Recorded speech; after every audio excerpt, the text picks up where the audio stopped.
Hello প্রিয় শিক্ষার্থী বন্ধুরা, চলে এসেছি আমরা আমাদের আজকের নতুন আরো একটা ক্লাসে। আজকে আমরা ন্যারেশন নিয়ে জানবো। ন্যারেশন শব্দের অর্থ হচ্ছে উক্তি। যেমন শিমুল said to Nila, I am your teacher. এখানে শিমুল নীলাকে বলছে আই এম ইওর টিচার। এখানে যেই কথাটা বলতেছে এবং একজন কথাটা শুনতেছে, যে কথা বলছে, এই জিনিসটা সকলে নোট করে ফেলি। যে কথা বলছে সে, আগে বলে নি যে এই যে একজন কথা বলতেছে একজন কথা শুনতেছে, এই জিনিসটা হচ্ছে রিপোর্টিং ভার্ব। রিপোর্টিং ভার্ব এবং যে কথাটা বলেছে সেটা হচ্ছে রিপোর্টেড স্পিচ। Reported speech. এখন হচ্ছে যে কথা বলছে সে হচ্ছে রিপোর্টিং ভার্ব এর সাবজেক্ট অর্থাৎ বক্তা। আর যে কথা শুনছে সে রিপোর্টিং ভার্ব এর অবজেক্ট অর্থাৎ শ্রোতা।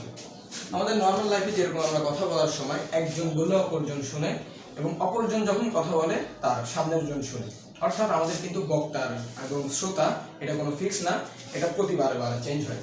এখন এই আমাদের যে রিপোর্টেড স্পিচটা আছে মূলত কিন্তু এই রিপোর্টেড স্পিচটাই চেঞ্জ হয় এবং এই রিপোর্টেড স্পিচের ভেতরে আমাদের টোটাল তিনটা জিনিস পরিবর্তন হয়। সেটা আমরা লিখে নিই। তিনটি জিনিস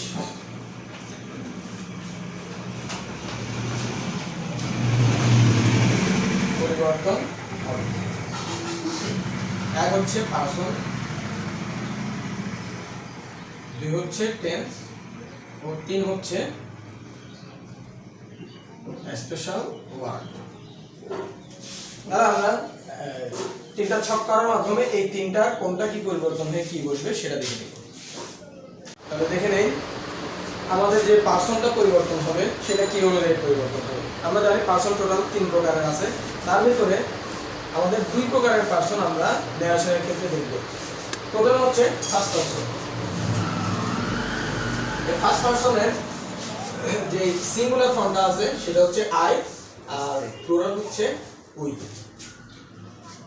এর সাবজেক্টিভ ফর্ম হচ্ছে আই, অবজেক্টিভ ফর্ম হচ্ছে মি এবং তার পজিটিভ ফর্ম হচ্ছে মাই। এরপরে উই, আস, আওয়ার্স। এরপরে হচ্ছে সেকেন্ড পারসন। সেকেন্ড পারসন হচ্ছে ইউ, এর অবজেক্টিভ ফর্ম ইউ এবং পজিটিভ ফর্ম হচ্ছে ইউ।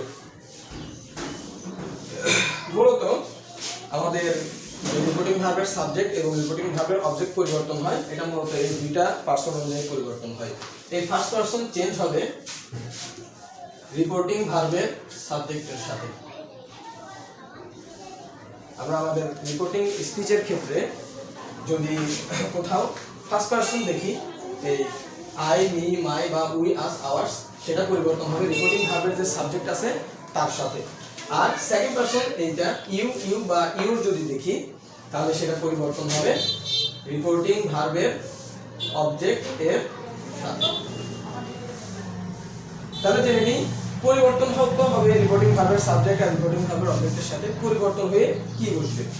যদি পুরুষ হয়, পুরুষ হলে রিপোর্টিং ভার্বের সাবজেক্টের সাথে পরিবর্তন হোক বা রিপোর্টিং ভার্বের অবজেক্টের সাথে পরিবর্তন হোক, যদি সে পুরুষ হয় তাহলে সাবজেক্টিভ ফর্মে বসবে হি, অবজেক্টিভ ফর্ম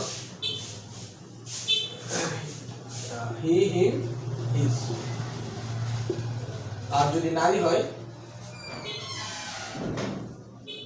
তাহলে শি, হার, হার। এবং নারী বা পুরুষ উভয় হলে বা যদি এটা বহুবচন হয়, আমরা লিখি বহুবচন হলে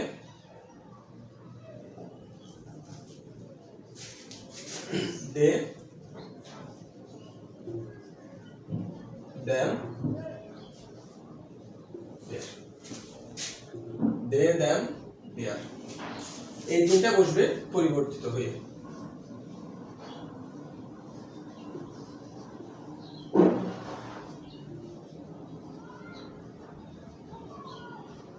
এগুলো বসবে, তাহলে পরিবর্তন হয়ে এগুলো কিভাবে বসবে সেই জিনিসটা আমরা জানবো আমাদের যখন আমরা প্র্যাকটিক্যালি নিয়ম করব সেই সময়টাতে। তাহলে এখন সময় হচ্ছে আমাদের দেখার যে টেন্সের পরিবর্তনটা কেমন হয়। টেন্সে প্রথমে আমরা দিই এখানে ডাইরেক্ট স্পিচ এবং এটা ইনডাইরেক্ট স্পিচ। ডাইরেক্ট স্পিচে যদি এম ইজ আর থাকে সেটা ইনডাইরেক্ট স্পিচে ওয়াজ ওয়্যার হবে। যদি ডাইরেক্ট স্পিচে ওয়াজ ওয়্যার থাকে তাহলে ইনডাইরেক্ট স্পিচে হ্যাড প্লাস বিন হবে। যদি ডাইরেক্ট স্পিচে হ্যাভ হ্যাজ থাকে তাহলে ইনডাইরেক্ট হবে হ্যাড। এখন অনেক ক্ষেত্রে হয় যে আমাদের অক্সিলারি ভার্বগুলো থাকে না, এগুলো কিন্তু সবগুলো অক্সিলারি ভার্ব থাকে না। অক্সিলারি ভার্ব যদি না থাকে, অক্সিলারি অক্স না থাকলে সেক্ষেত্রে V1 থাকবে, V1 এর পরিবর্তে V1টা উঠে বসবে V2। যদি V2 থাকবে, যদি V2 থাকে তাহলে হ্যাড প্লাস V3। এরপর হচ্ছে মডালস। মডালস কি কি আছে? ক্যান থাকলে উইল কিংবা শ্যাল থাকলে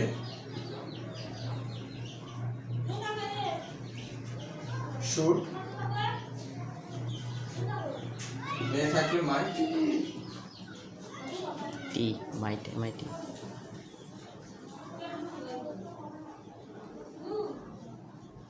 এবং তারপরে মাস্ট থাকলে মাস্ট বা হ্যাড টু। আমরা মাস্ট থাকলে মাস্ট বা হ্যাড টু দুটোই ব্যবহার করতে পারবো। এটা হচ্ছে ডাইরেক্ট থেকে ইনডাইরেক্ট করার সময়। আবার যারা এইচএসসি স্টুডেন্ট আছে তাদের কিন্তু আবার ইনডাইরেক্ট থেকে ডাইরেক্ট করার প্রয়োজন হয়, সেক্ষেত্রে আমরা ঠিক উল্টাটা করে দিলেও চলবে। এরপর আসলে কিছু স্পেশাল ওয়ার্ড আছে, সেগুলো পরিবর্তন কি হবে? স্পেশাল ওয়ার্ডগুলো ডাইরেক্ট এবং ইনডাইরেক্ট। আপনারা চাইলে এই জিনিসটা যারা খাতা কলম নিয়ে নোট করতেছেন তারা নোট করে ফেলবেন, কিংবা যাদের আশেপাশে এখন খাতাটা নেই, খাতা কলম বা নোটটা নেই, তারা স্ক্রিনশট দিয়ে রাখেন, এটা নোট করে ফেলছে। যদি নাও থাকে ইনডাইরেক্টলি সেটা হবে দ্যাট হবে,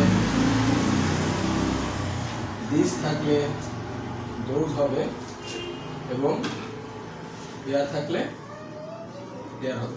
এই হলো আমাদের মূলত কি কি চেঞ্জ হবে, আমাদের ডাইরেক্ট এবং ইনডাইরেক্টের ক্ষেত্রে কোন কোন বস্তুগুলো চেঞ্জ হবে তার ছক।